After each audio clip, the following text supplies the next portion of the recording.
સુરતમાં ભંગારના ગોડાઉનમાં ભીષણ આગની ઘટના। ભંગારના ગોડાઉનમાં આગની ઘટના અંગે તપાસ। પ્રાંત અધિકારીએ મામલતદારને તપાસના આદેશ આપ્યા। બારડોલીના ધુલિયા 4 રસ્તા પાસે આ ઘટના બની હતી। રહેણાંક વિસ્તાર પાસે આવેલ ગોડાઉનમાં આગ લાગી હતી। ગોડાઉન માટે પરવાનગી અને વીજ લાઇનને લઈને તપાસ। આગ મામલે બારડોલી મામલતદાર તમામ બાબતોની તપાસ કરશે। ક્ષતિ જણાશે તો કડક કાર્યવાહી કરવામાં આવશે તેમ પણ મામલતદારે કહ્યું। બારડોલી ગોડાઉનમાં રહેલ પ્લાસ્ટિક અને ભંગાર બળીને ખાખ થઈ ગયા છે। ફાયર વિભાગની 15થી વધુ ગાડીઓ ઘટના સ્થળ પર પહોંચી।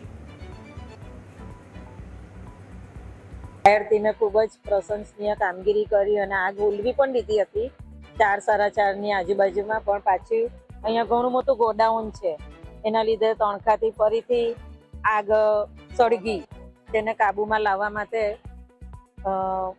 બારડોલી નગરપાલિકાના ટેન્કરો પણ ઓછા પડ્યા।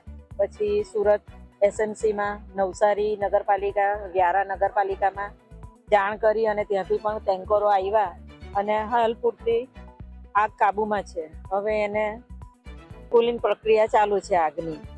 ત્યારબાદ અમારા પ્રાંત અધિકારી શ્રી તરફથી મને જાણ કરવામાં આવી કે આ જગ્યા એની કોની માલિકીની છે, કાયદેસરની છે, એણે બધા પરવાનાઓ લીધા છે, નગરપાલિકાની પરમિશન લીધી છે કે ડીજીવીસીએલની હાઈ ટેન્શન લાઈન છે તો એણે કયા પુરાવાઓ આધારે એણે લીધી છે લાઈન, એ બધું તમે તપાસ કરો અને એની ઉપર જો એ બધી પરવાનગી જો નહીં લીધી હોય તો સખત કાર્યવાહી કરવામાં આવશે।